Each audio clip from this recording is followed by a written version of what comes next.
un roman d'action avec des péripéties, des bonnes péripéties. Un roman d'action qui se passe à toute vitesse. J'ai eu la chance de connaître des évolutions assez rapides. Je viens d'avoir 30 ans. Ça fait un peu plus de 4 ans et demi que je suis en Ligue 1.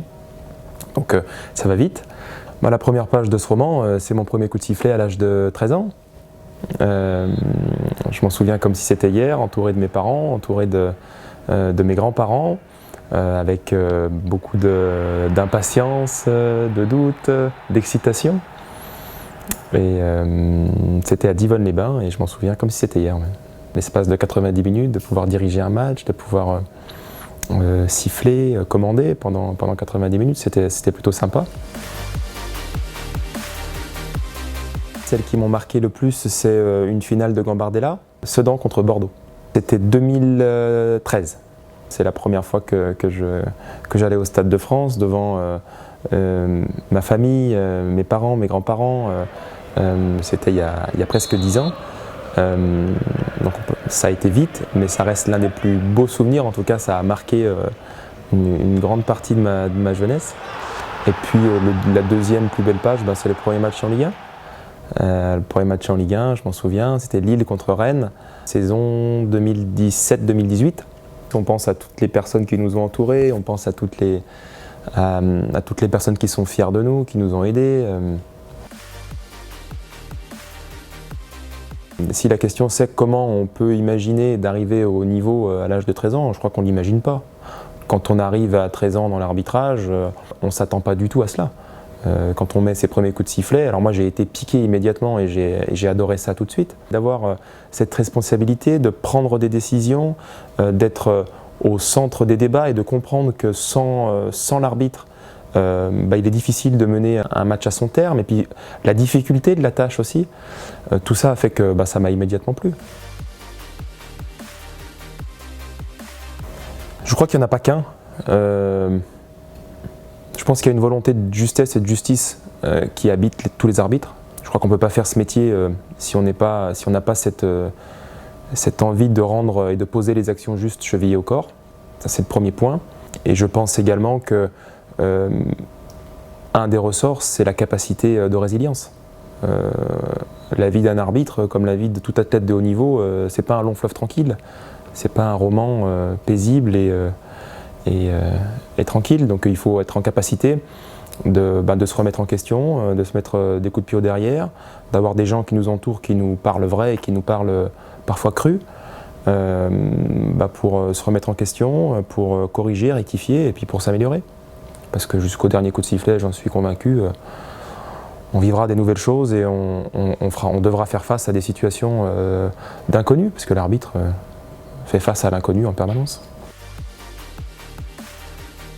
On est tous des athlètes très bien préparés, capables de tenir le rythme physique tout au long d'une saison et tout au long des matchs.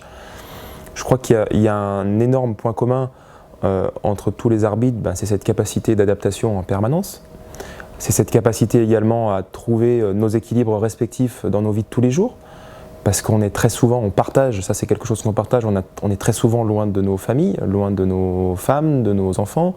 On a tous ce rythme de vie en commun, tous cette même capacité d'adaptation en commun, tous cette même capacité à aller trouver l'équilibre qui est nécessaire selon moi à la performance d'un athlète de haut niveau.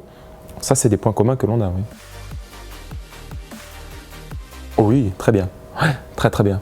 Ouais. Lui aussi me connaît, mais oui, je crois qu'on vit avec le doute, on s'en nourrit, il nous stimule, il nous fait peur.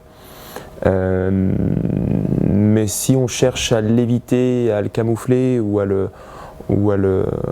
mettre sous le tapis, je ne pense pas que ça soit une bonne chose, il faut y faire face. Ça s'apprivoise, comme le stress, comme l'adrénaline, comme la pression, c'est des choses qui sont inhérentes à la vie d'un arbitre. Je me souviens d'un match à Metz contre Marseille, pas très abouti, ça devait être ma première ou ma deuxième saison en Ligue 1. C'est des matchs qui sont difficiles, qu'il faut avaler, qu'il faut travailler, mais 3-4 ans après, on se rend compte à quel point ils nous ont servi. On n'est pas les seuls à avoir ce niveau de stress qui est dû à l'obligation de résultat, qui est dû à la responsabilité qu'est la nôtre. Et puis à l'institution qu'on représente aussi, parce qu'on a quand même un devoir d'image vis-à-vis de notre... On porte, quand on est sur les terrains de Ligue 1 et en Europe, on porte quand même l'écusson de notre fédération. Donc c'est important, mais je crois qu'il faut vivre avec, et puis c'est plutôt sain, je trouve. Moi, j'ai toujours considéré que l'arbitre avait une seule mission, c'est d'être là pour être utile et d'être juste sur le terrain. Et il ne faut pas tomber dans ce qu'on pourrait qualifier de vanité ou un comportement vaniteux. Parce que si on croit que les gens viennent au stade pour nous, et si on croit que le spectacle c'est nous, je pense qu'on se trompe et puis on perd cette capacité à être simplement là pour être utile. Donc la frustration de ne pas être reconnu ou connu, elle est inexistante. Par contre, est-ce que je connais la frustration? Oui, parce qu'on ne peut pas être performant et ultra performant tout le temps. On essaye d'être constant dans la performance, mais parfois ça arrive de pas l'être. Donc on connaît la frustration, mais c'est de la frustration envers nous-mêmes, envers parfois notre équipe arbitrale. Mais encore une fois, ça fait partie des ressorts. On évoquait tout à l'heure les ressorts possibles dans la tête d'un arbitre. La frustration est un des ressorts qu'on utilise régulièrement. Par une soif d'apprendre, par une soif de constance, parce que réaliser des performances c'est une chose qui est bien, mais en réaliser plusieurs et sur du long terme, on voit bien aujourd'hui un collègue comme Clément ou comme Benoît, ce sont des arbitres qui sont au plus haut niveau à la fois français et européen depuis de très nombreuses années, et c'est pas un hasard, ça veut dire qu'ils ont cette capacité à ne pas se satisfaire d'une saison ou deux saisons réussies, mais d'avoir cette capacité à chaque coup d'envoi, à chaque nouvelle saison, de se remettre en question et puis de remettre le bleu de chauffe, c'est pas donné à tout le monde. Donc je pense que pour maintenir ce haut niveau de performance, il faut une grande capacité à switcher saison après saison et puis aller chercher encore plus haut. Puis il y a toujours des nouveaux objectifs, je pense. J'espère que je ne la connais pas. J'espère que je ne la connais pas. On en rêve tous, on a tous, je pense, des objectifs. Et puis au-dessus des objectifs, il y a des rêves. J'en ai, mais j'espère que je ne les connais pas. Et puis de savoir comment ça va se passer exactement, c'est pas. Je pense que ça gâcherait énormément de plaisir et énormément de surprises. Donc le plus important, c'est demain, c'est après-demain, c'est aujourd'hui, et c'est le présent, parce que si on passe son temps à regarder trop loin, on oublie de vivre l'instant, et on est quand même des privilégiés, des chanceux d'être là où on est aujourd'hui. Donc on va profiter de maintenant.